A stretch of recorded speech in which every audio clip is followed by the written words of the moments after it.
Today I'm going to talk about Azure Hybrid. Obviously, we are going to talk about innovation anywhere in on-premises and all the environments that you have. So basically, our philosophy is from a Microsoft perspective. From day one, we were looking at a hybrid architecture. Basically, we never thought that customers are going to put everything in cloud and forget about their on-premises. That's not going to happen, right? So as Ron was mentioning, we actually have made a major change in our strategy, and we don't are not like a Windows house anymore. We actually work on the cloud, and we actually support open source more than anybody else. And today we are going to talk about some of the hybrid architectural initiatives that we have that will help you to bring all your cloud infrastructure as well as your on-premises into a single pane of glass. So without further ado, my name is Jay Kumar. I'm a cloud solution architect with Microsoft. I primarily focus on the application and infrastructure side of the house. And today we will talk about how Azure uniquely helps to meet the challenges of customers, providing them the flexibility to innovate anywhere in their hybrid environment while operating seamlessly and securely. So we cover some of the topics today, such as how do we do multi-dimensional deployments, and how do we do common management practices across the board, and also how do we bring common identities across different realms of existence. So that's what we are going to talk about. So without further ado, let's get started and go to the next slide here.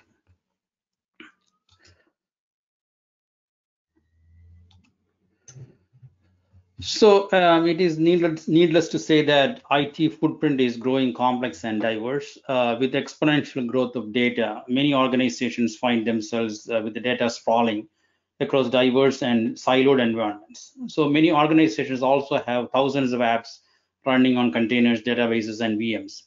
And they are also most probably running on different types of hardware from on-prem to edge and into cloud as well. So, and finally, many companies are using cloud services more than one provider. So it is challenging to manage these disparate environments at scale to ensure security and to maintain consistent governance between all of these. So we wanted to have common tools and practices that will allow your organization to manage all of them at a single place. That's all about hybrid cloud for Microsoft. So next, these are some of the hybrid use cases that you commonly see. Obviously, one of the things that most companies encounter is around regulatory and data sovereignty. Basically, when you are running highly secure data, especially in the federal and such environments, data has to reside on premises, and that means some of the databases will exist in on premises, and also you may want to also use some of those agile practices that you get off of cloud and resiliency and all that. So you want to interconnect those things. So that's one of those use cases that we'll cover. And when you talk about apps actually drive innovation and deliver consistent experience across hybrid cloud. So app is the innovation that you wanted to produce more better products, better tools for your internal usage as well as for customers. So always apps are in the forefront of your innovation. And data is again, you wanted to have your data reach across the whole digital real estate. It could be on premises or other clouds, etc.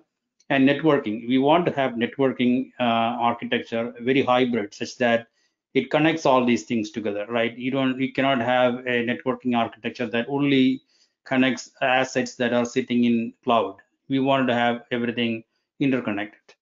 And again, identity is actually again a major component of hybrid architecture. Like, we don't want to have separate identities in everywhere, right? You don't want to have identities for different usernames and passwords and everything for each environment. We want to have a common identity set. And again, security as well, like, and management. All of these things actually combinedly define your hybrid strategy.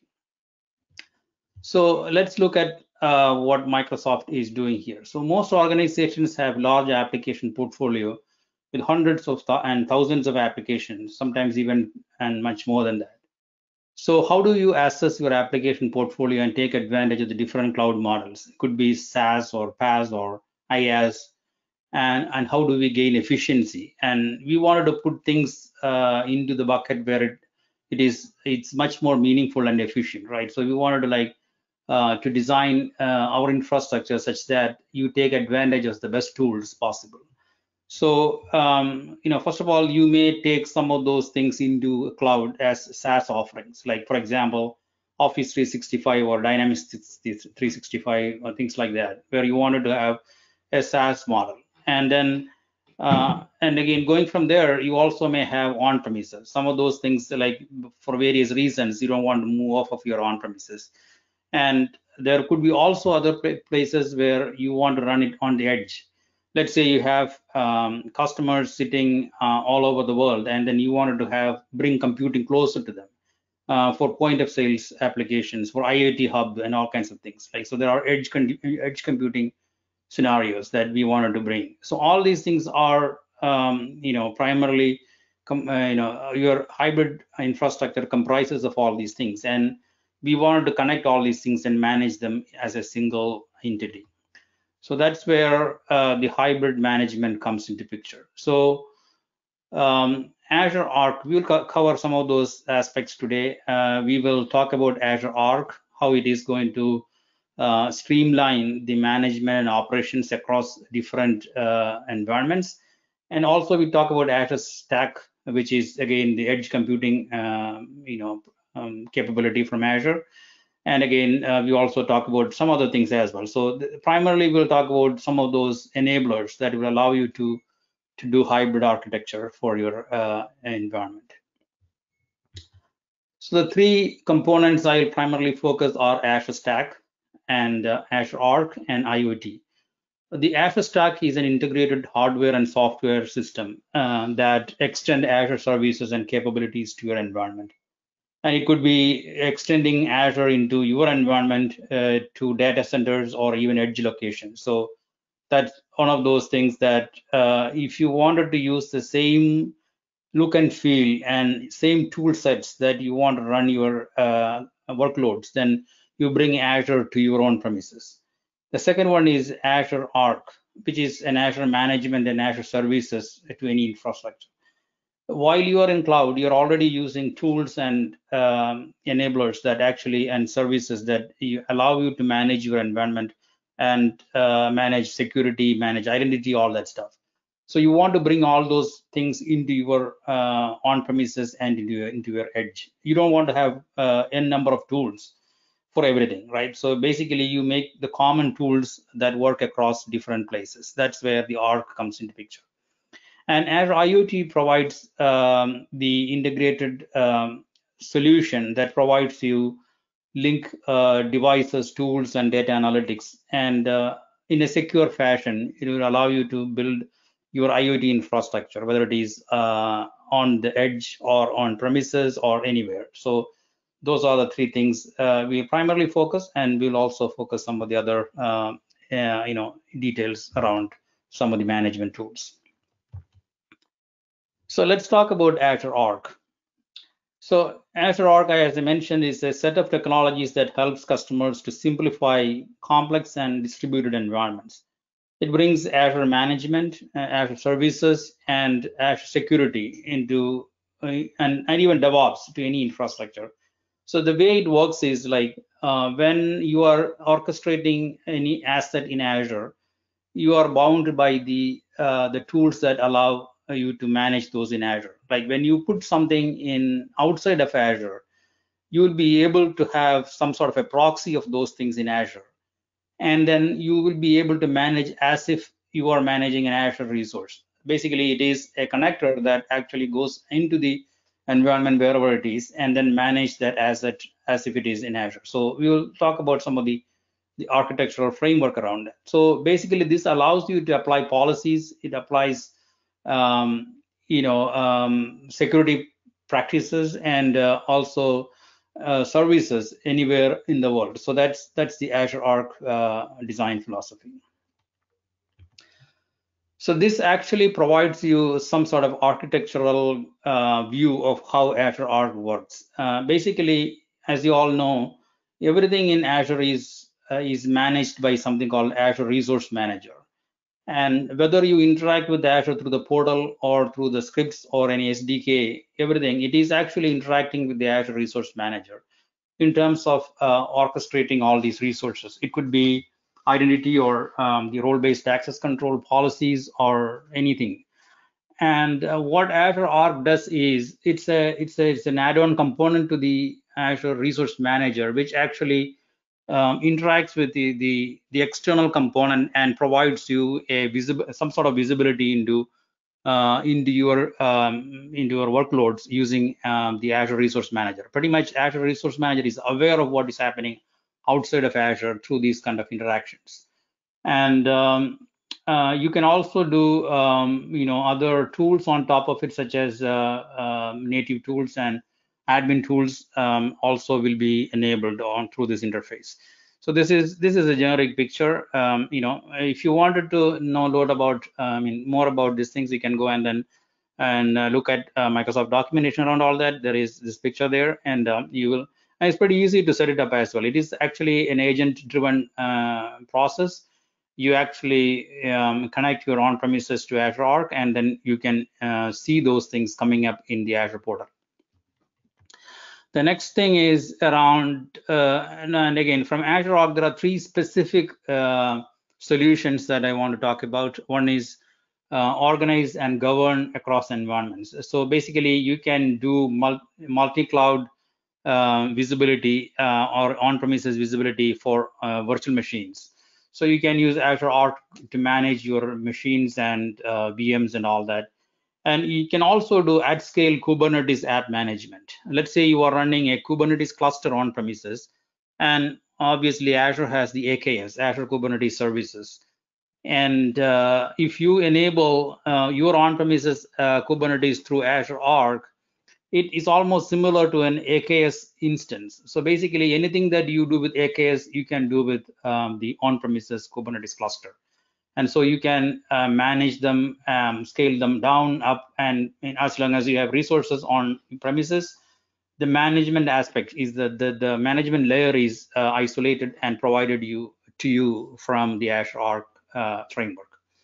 And you can also run data services anywhere. Let's say you want to run SQL Server on premises and you want to manage that through Azure. So basically, it is actually encapsulating the databases under Kubernetes and a container, and then you are running it within a container. So basically, that actually enables you to run SQL and I think Postgres in on-premises and manage them through Azure as well. I think this is one scenario that actually, let's talk about a customer scenario here. So a customer wants a large financial organization has a data server-based IT systems deployed in corporate data centers and by their hosters and in cloud. So in addition, new DevOps practices are coming up as a result of you wanted to do your deployment practices and DevOps and everything on a heterogeneous set of servers. And the sprawl is overwhelming, and it is impossible to apply consistent governance and governance practices across all these environments. So what you do is like you bring in all these things into cloud using Azure Arc, and you actually apply management across all these things using Azure Arc. That's pretty much a neat solution that you can apply here. And there is also similar scenarios, like you have an at-scale Kubernetes app management process, right? Let's say a company has hundreds of stores and would like to move all their in-store applications into containers, but they are already having Kubernetes everywhere, and you wanted to have a management of all these things in single place. So here also what you do is like you can make the management of Kubernetes through Azure. So the key benefits here is like the assets, organizations, and inventory from the unified view is can be done through the Azure portal, and application deployment, everything can be done through portal, even though the actual deployment happens outside of Azure. So this is another way of great way of doing hybrid architecture for your organization.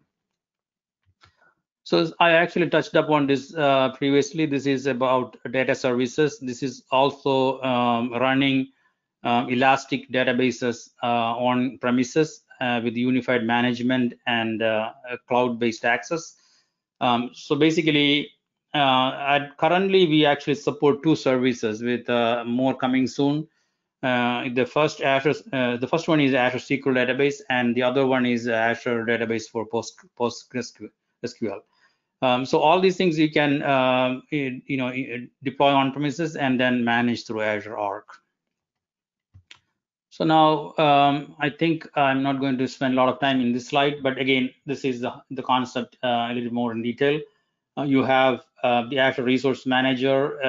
You have all sorts of things in Azure, like access and security, environment automation, governance, and compliance. All those good tools that come along with cloud is actually right now it is possible to apply them, all of them, to cloud. But with the Azure Arc coming into picture, you actually provide those tools into all these environments. So wherever it is a customer location or even in another cloud.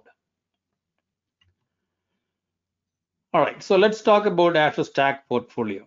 So Azure Stack includes offerings that extend Azure services and capabilities across data centers and remote locations and other edge locations. The Azure Arc portfolio consists of actually 3 things. One is the Azure Stack Edge. The other one is Azure Stack HCI for hyper-converged solution or hyper-converged infrastructure, and the Azure Stack Hub. So the Azure Stack Edge is an Azure managed appliance. Actually, basically, you wanted to run an edge solution at somewhere, and you buy a Azure managed appliance that brings compute, storage, and intelligence to the edge. You can run it any edge, and Azure has connectivity to that, and then you will be able to run. This is usually used for IoT solutions and away from your data centers and things like that. So this is an edge solution. And then you have the hyper-converged infrastructure.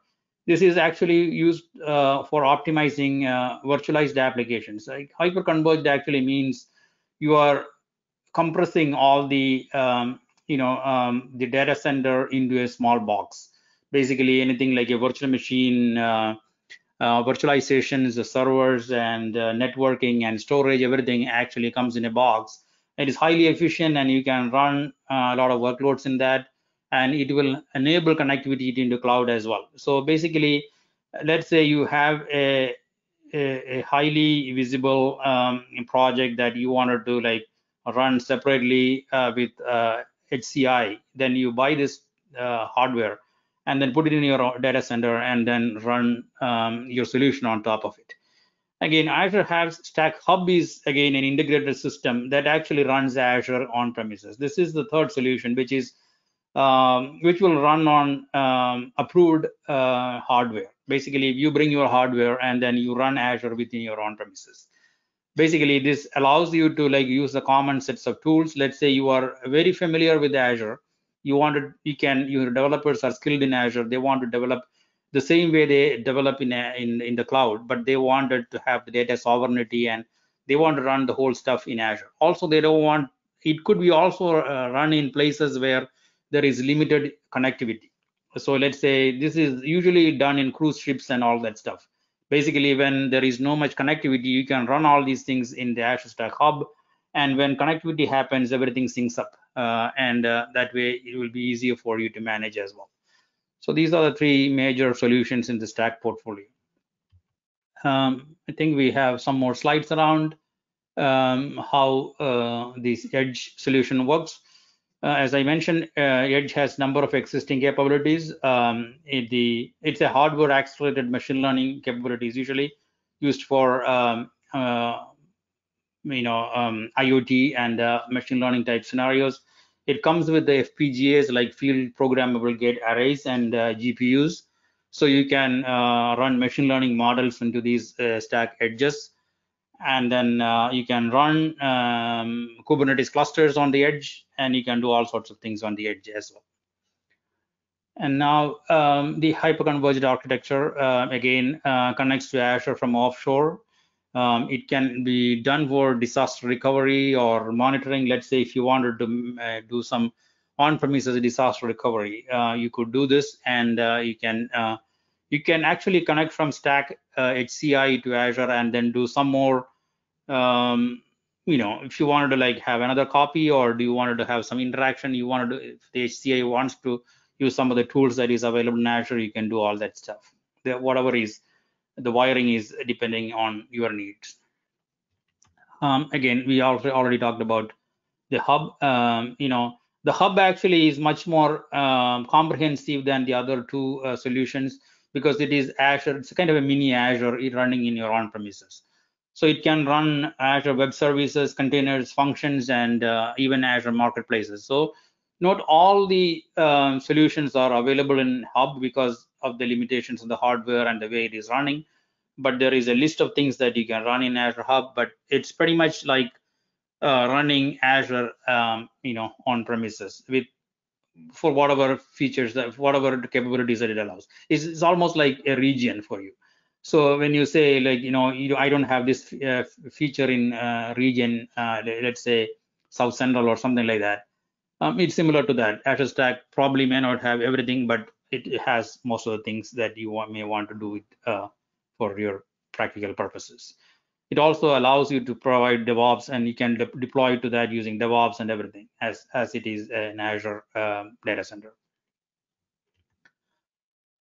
So we just talked about IoT. Usually IoT is we probably may use edge solutions for IoT, but to simplify the IoT process for deployment and management, Azure provides a lot of tools. Like we talked about the hardware in the couple of slides before. With IoT Central is a common place where you get the solutions for building IoT for yourself. It comes up with personas and device templates and connectivity tools that will allow you to build your IoT solution. And that is how you simplify your IoT development process. And for securing IoT endpoints, we actually have Azure Security Center, which is another solution that is actually I'll talk about a little bit in the coming slides. It's our comprehensive combined security solution that actually extends to all these places, right, even to IoT. And there is something also called Azure Sphere, which is a connected microcontroller solution, which allows you to start building smart home and medical devices and things like that. So basically, it's a tool set or a tool chain that allows you to build connected devices and microcontroller devices and all that stuff. And then we can also bring AI to the edge, like you can run machine learning in the edge solution. And there is also something called spatial intelligence. So the spatial intelligence provides tools like let's say you are modeling your IoT solution, and you have a factory or a store or anything like that. There is so many components in that solution, and we provide something called a digital twin. Like you wanted to take the whole thing and then replicate the solution somewhere else. Like let's say you have stores and or factories which are similar but customized for different locations. So you can use these digital twins like to program the other environment as from a baseline, and then you can actually tweak that and then build on top of it. So that's called the digital twin, and we call it spatial intelligence as well. All right, so let's move on to security.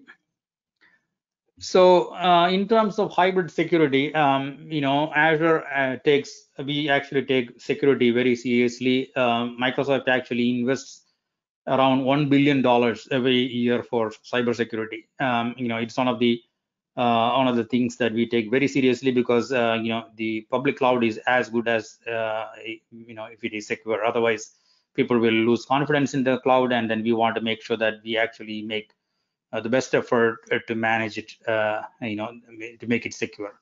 So we have around 3,500 global security experts, and we benefit from an intelligent security graph, which means that we use trillions of signals from all the Microsoft services and systems and all around the globe, and then we bring it and do machine learning on top of it, and then we will find out and do evolving threats. If you look at security, it is not a siloed concept anymore, right?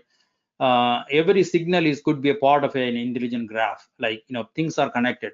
Somebody is trying to log into a system, and then from one system the other password got logged out, but then there is something is happening on another server, like millions of hits happening it. So we are trying to piece all these things together. So there is a lot of things happening at the background.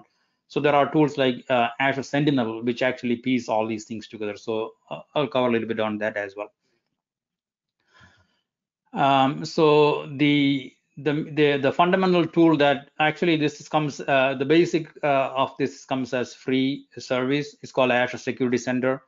It takes signals from all the assets that you have, whether it is on premises or in cloud, and at the get-go, it actually provides you something called a security poster. So basically, it gives you a score of your security environment or of your environment, pretty much, and provides recommendations on how to improve your score.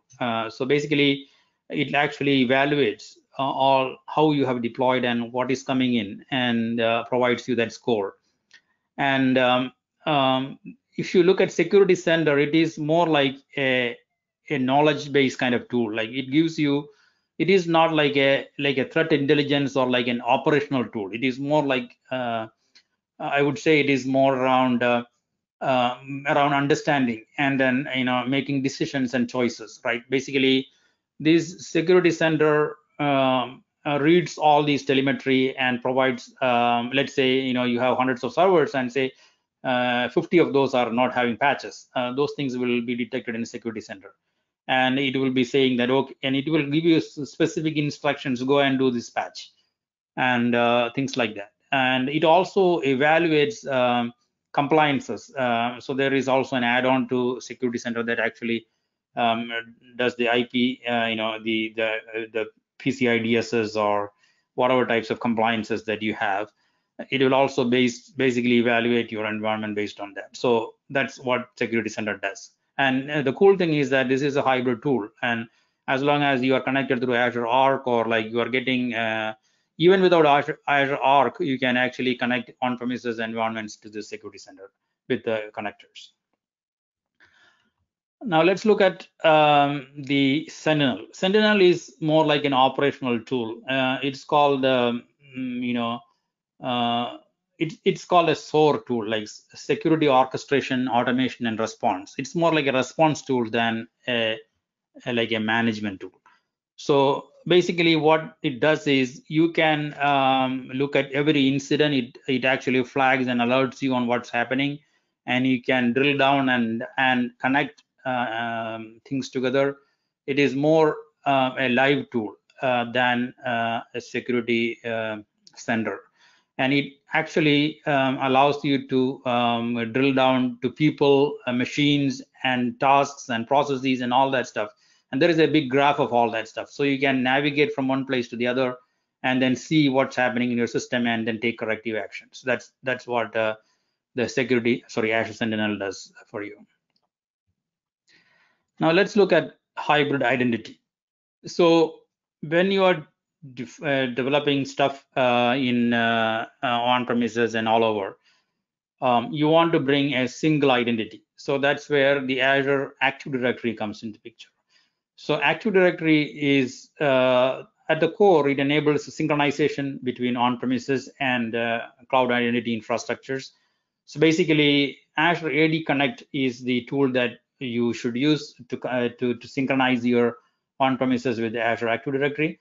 And Active Directory also gives app registrations. Like, let's say you are building an app and then you wanted to do authorization, identity and authorization and authentication for your app. You're not going to write all these authorization and authentication as a as an individual solution for that app. But what will you do is you are going to register your app into Azure Active Directory and let Azure Active Directory manage the tokens and all that stuff for you. Like basically you make a call into this identity management tool, which is Azure Active Directory, and it actually, you pass some sort of claims and then you are getting back a token. Okay, you are allowed to use this application. That way you are using Azure Active Directory as a single identity tool for you to manage your environment. So again, when we are evolving to cloud, basically the security is centered around identity actually. So there is always, like when you look at a comparison between on-premises and cloud, in on-premises we used to have a layered security based on infrastructure, right?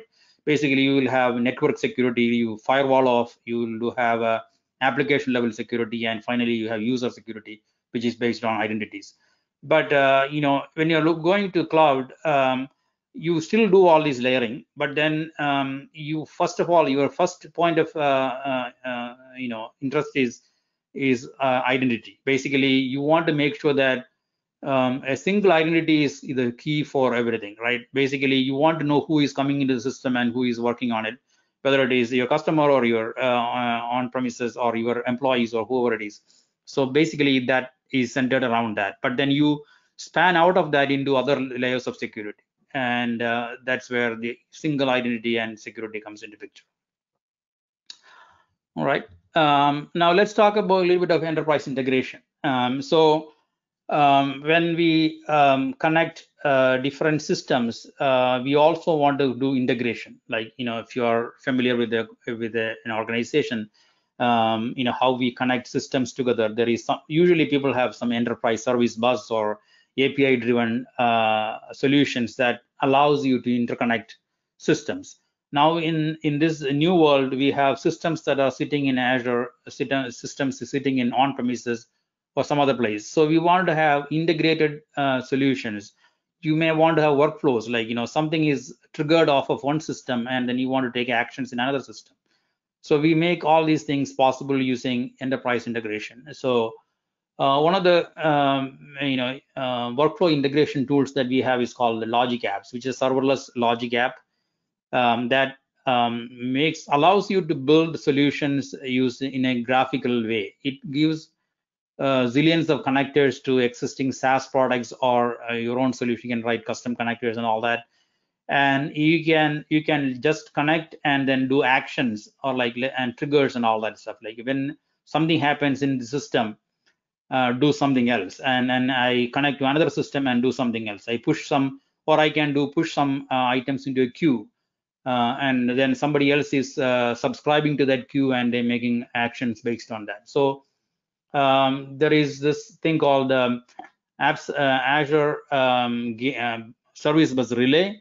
That's also another tool or like a solution that probably you may want to check out. Basically, you have two different locations that cannot connect together, and the only way you can connect them is through Azure. Like basically, you create a relay in Azure, and then you actually send communication from your on-premises to that relay. So the relay becomes the glue for you. Basically, it is everything is going out as HTTP from your like an outward connection from your on-premises into that relay, and from another place it is coming to that as a relay. And so you can interconnect systems that are like firewalled off, and there is sometimes it is very difficult for in your organization to open firewalls and connect to systems. Like if you want to connect those two things, which actually allows outbound internet connections to Azure, then you could actually connect them through Azure relays. And the API management is also another way of monetizing and building APIs. And basically, it actually takes away the management layer of managing your API application. Let's say companies like Google actually makes a lot of money by selling APIs. They expose APIs and then people consume those APIs. So you can also write those kind of tools by using API management. So API management gives you a developer portal and a user and admin portal where you can build an application at the back end and then expose it to the API management, and it gives you all the utilization and the summary and the costing and and you can rate limit it, and you can actually cut down at certain times, and all kinds of things can be done through API management. So that's again another cool way of managing your environment. And obviously queues and topics are like this messaging solutions. Azure Queues actually provides it's a simple first in first out type queue pattern, where if you wanted to asynchronously connect two systems, it's called a publish subscribe model. You may be aware of that. So somebody is going to publish into that queue, and the consumer is going to subscribe of this queue and then take actions based on the queue output. And the topics are actually similar to queues, but varies slightly, because it can be subscribed by multiple consumers based on certain filters. Let's say it's almost like a SQL filter, like where clause or something like that. So you don't have to really write like you're not consuming everything and try to filter in your own premises or your own application. You have filters set up in the topics which will only channel those messages into the right targets. So those are the topics. And again, you can build any sort of things like this. It's a total full-blown solution that it's up to your imagination actually. So now let's talk about DevOps. Again, Azure provides DevOps. It's called Azure DevOps, and it provides you everything like Azure Boards. Azure Boards is your agile planning tool for your just like your Jira thing, like if you're familiar with that. And then then you have pipelines. Azure DevOps comes with so much of built-in pipelines. Basically, if you are running a .NET application, then you go and then say, I want to run this to build this .NET app. So there is already a template available for that. If you want to run a Kubernetes app, there is also a template available. You pull down that template and then make these parameter changes, and say where, and point to the place where your code resides. It could be in Git or within Azure repo itself. So wherever it is, then it keeps building that, and then you can put the artifact into some place, like in a staging place, which is provided by the Azure DevOps itself. And then you can trigger based on that. Whenever there is an output from this build process, something else can wake up and deploy it, and it could be gated, like you can have a like an approval process, or it could be automatic or whatever. You could do all that stuff. So that's actually basically you can take out all the things that you do to run your DevOps on premises and use Azure. It's a managed service basically. So and the other thing is, like, you have Azure Monitor, Azure Policies, and all sorts of things which can get the telemetry out of all these things that you do, and then you can see single place management tools where you can see the outputs of all this stuff. Now, again, I want to talk about a little bit of networking as well. So hybrid networking. Again, this is very much because you have to do on-premises and Azure. Obviously, you need hybrid networking. Like, you want to connect on-premises to Azure and vice versa, and probably to internet as well. So whenever you talk about a network in cloud, there are usually two different interactions. Like, you may be hosting an application in Azure, and then you wanted to have your customers coming and then using that application. The customers may be distributed all over the place, and they are going to interact with the public endpoint of the application. And then if you are deploying this application within a virtual network, which is like a private extension of your network, it's an extension of your on-premises network into cloud, then you are connecting your on-premises to Azure through something like called a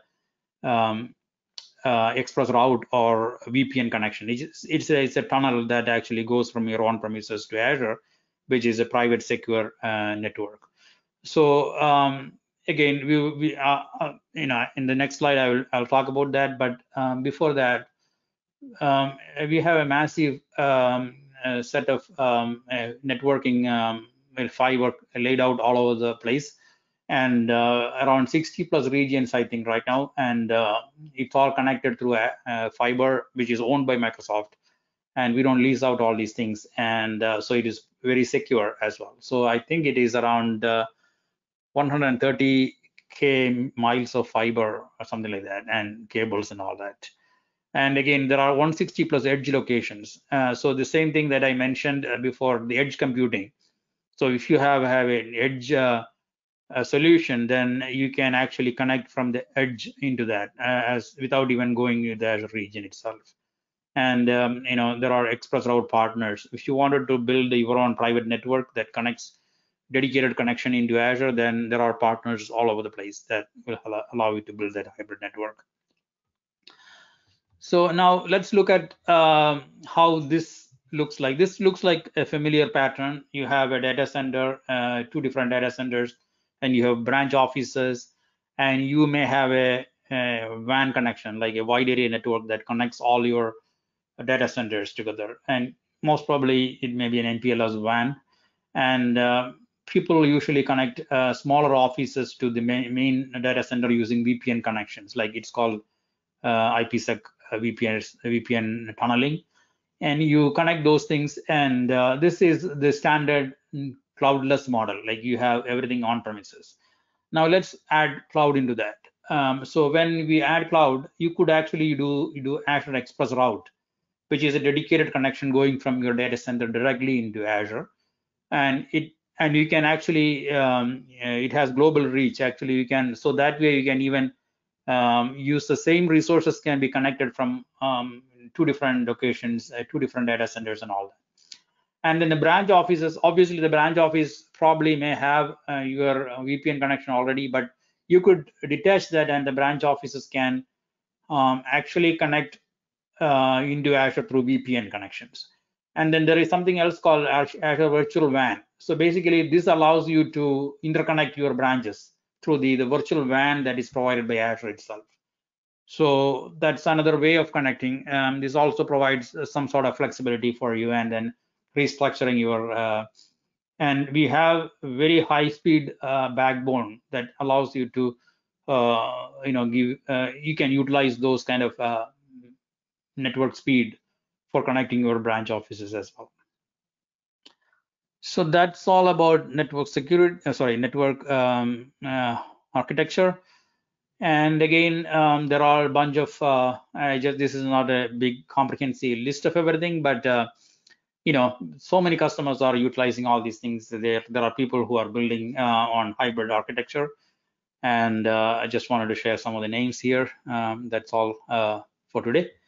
And again, you can go and then look at more information about hybrid architecture in Microsoft.com hybrid, Azure.com hybrid, and please go ahead and look at it, and you will be finding some useful information there.